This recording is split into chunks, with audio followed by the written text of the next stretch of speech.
Hello everyone, welcome to episode number 37 of Get Real with Rajiv. Today we are in my home considering the world is in a lockdown, so my wife Bhakti is going to be the voice of your questions. So Bhakti, what's the first question that we have for today's episode? So we have a question from Jyoti Sadhwani. How should I keep myself unaffected by opinions given by others, which are relatives, friends and other people? The world is busy giving free advice about others, and at times I tend to get affected by the same. Well, Jyoti, you've asked me a question which is addressing a larger global problem. So let me tell you my philosophy on taking advice. I take advice only of two types of people. One, people who matter. Second, people who are masters. Now, what does that mean? You need to have clarity in your life. Who are the people who matter to you? Like for me, the people who matter to me is my immediate family, my parents, my sisters, my wife, and my business partners and a couple of other friends who I rely upon for good advice. So these are people who matter. Everybody else's opinion for me outside of this circle does not matter, so I don't take their opinion or advice seriously. The second type of people I focus on taking advice from are people who are masters. You need to be clear in whatever area you are seeking advice or you are being given advice.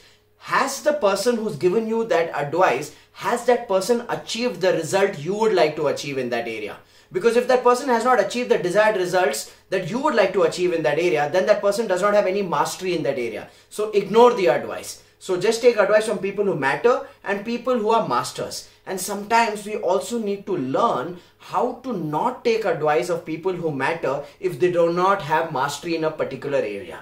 Like for example, my parents may have a certain way of managing money. They may be a little cautious when it comes to managing money. So they may not give me the best advice when it comes to investing money or growing that money. So I'm clear where they have their expertise, where they don't. And I'm clear who is the master that I will go back to and take advice from when it comes to the matters of money. So you need to know who are the people who matter, who are the people who are masters, and just take advice from these. The rest are extras, the rest are irrelevant. So you just need to follow one principle in life, which is called ignore.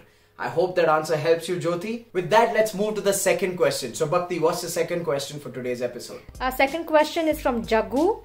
Being a 20-year-old mechanical engineering student, how to build a foundation of entrepreneurship?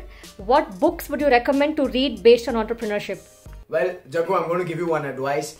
For the next 10 years, you have to take the maximum amount of risks that you can take and immerse yourself in maximum amount of learning that you can find.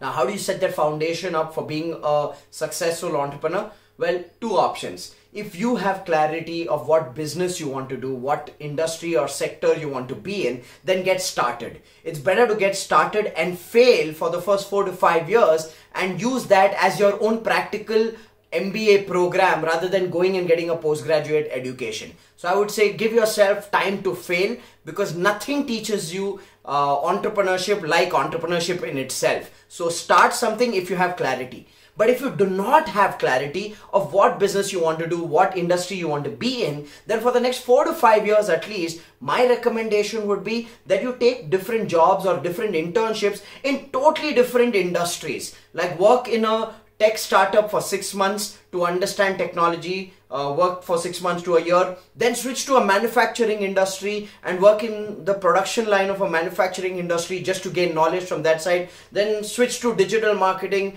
to learn digital marketing. I would say for the first 4 to 5 years, if you're a 20-year-old, design your own MBA, design your own learning experience, be a professional nomad.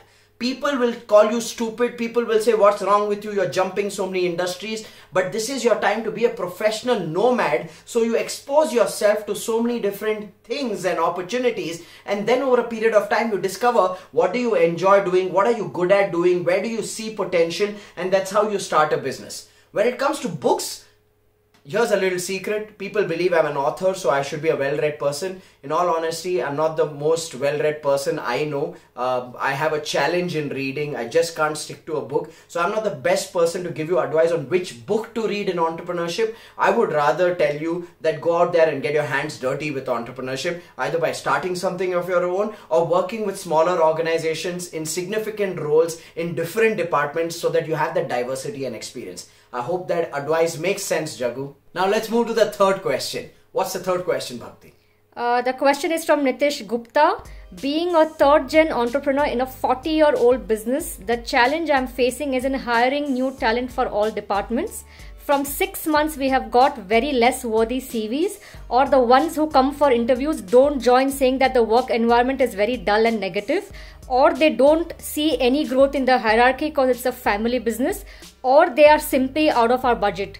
So the questions are how to make the workplace interesting and positive, how do I market my company for hiring good talent at reasonable cost, and how to convince the potential employees that the firm's ideology is to put the right person for the job. Okay, that's Nitesh's question, right? Yeah. Yes. Okay, Nitesh, so you've asked me 3 questions in one, so I'm going to break it down one question at a time. Firstly, if you feel that the environment is not resonating that energy, and when somebody's coming in for an interview and they're judging you based on the office and infrastructure you have, then I would urge you to invest some money in doing up the space and making it more vibrant, because whether you like it or not, that is one parameter of judgment that a lot of people have when they come to a workplace and give an interview.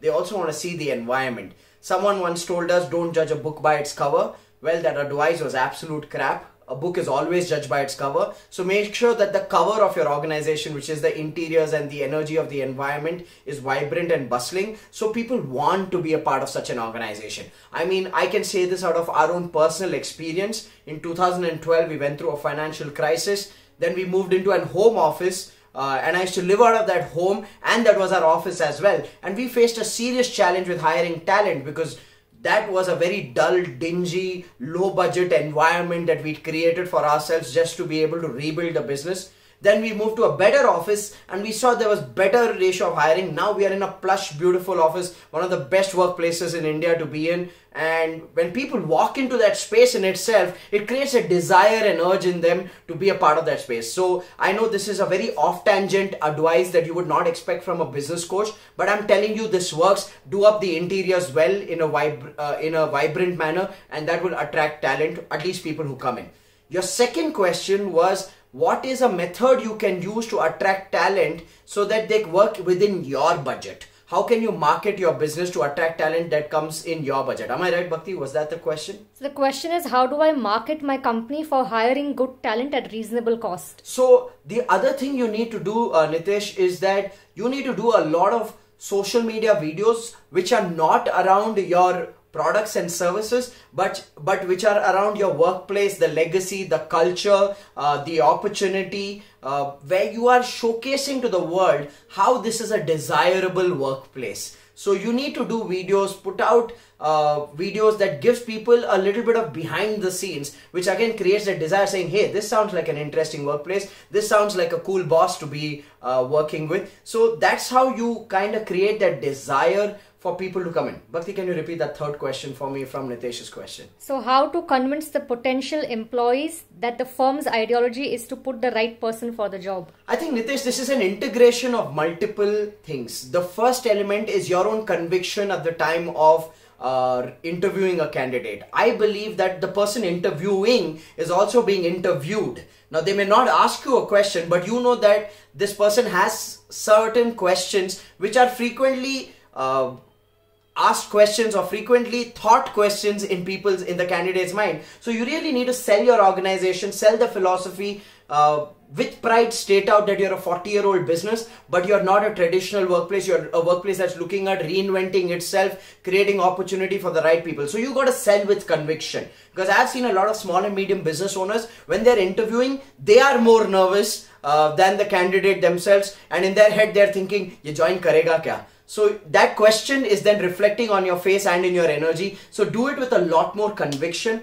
The other thing, Nitesh, is be okay with paying a high price for talent.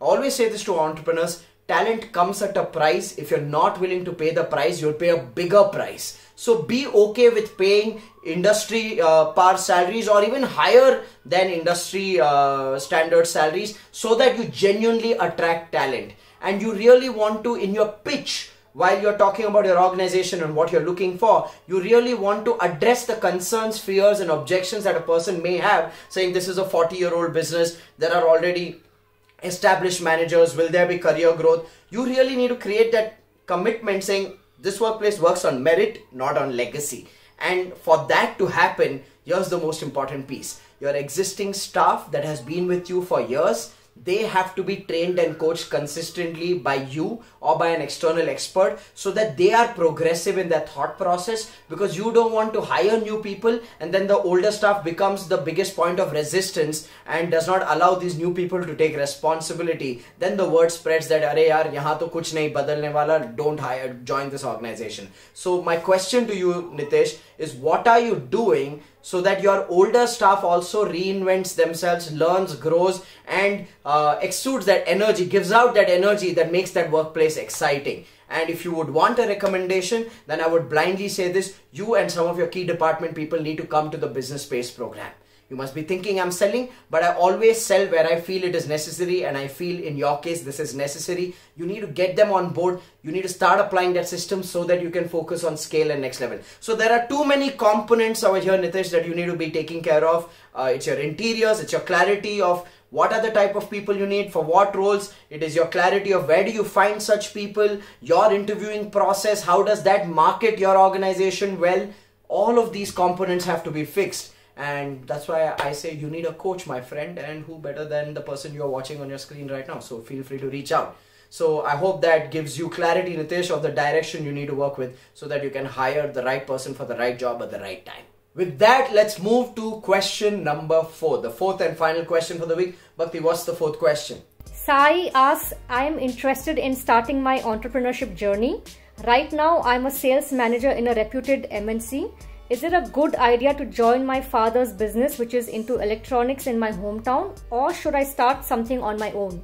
Well, Sai, how do I answer that question for you in all honesty? I mean, I'm not the kind of person who gives random advices to people unless I know what you're passionate about, what you really want to do, what is the potential of that electronics business that your dad has, what are the business ideas that you have. So Sai, in all honesty, I think you have some questions to work on.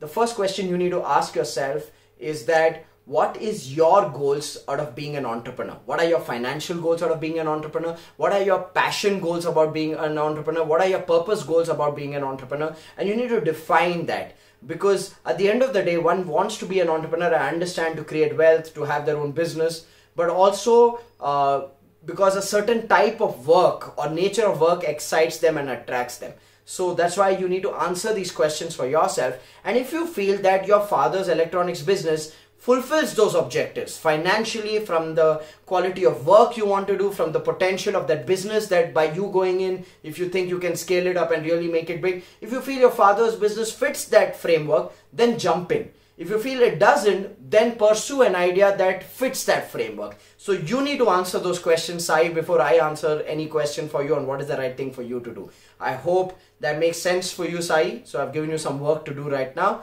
So with that, we come to the end of episode number 37 of Get Real with Rajiv, where we've answered 4 questions like we answered every single week. And now it's time for us to pick a winner for the week who will get a copy of my book, Lead or Bleed. So I'm going to give the privilege to Bhakti to indicate with her fingers which question she thinks deserves to win this week's question of the week. So Bhakti, which one do you think deserves to win this week's question of the week? Now, she's my wife and I tend to agree to her, okay? I got to stay at home for 21 days, so I tend to agree to her. So I completely agree that the winner for the best question this week goes to question number 3, which was asked by Nitesh, right? Nitesh Gupta. Nitesh Gupta. So Nitesh, my team is going to reach out to you and get your details, and we're going to send you a copy of my book, Lead or Bleed. Enjoy reading that book. That book has the PACE system in a summary format. Read that summary format. If it makes sense, then get your entire team to the PACE program, because I genuinely believe if you're a 40-year-old business, there is massive value over there for us to be exploring. So enjoy the read. Thank you for asking that phenomenal question, Nitesh. And with that, we come to the end of episode number 37 of Get Real with Rajiv. And for those of you who are watching, if you find this video useful, you know what you need to do. You need to press the share button so more people gain this knowledge, and you need to ask us more questions either in the comment section below or on the WhatsApp number that you see on the screen. I look forward to seeing you guys in the next episode of Get Real with Rajiv.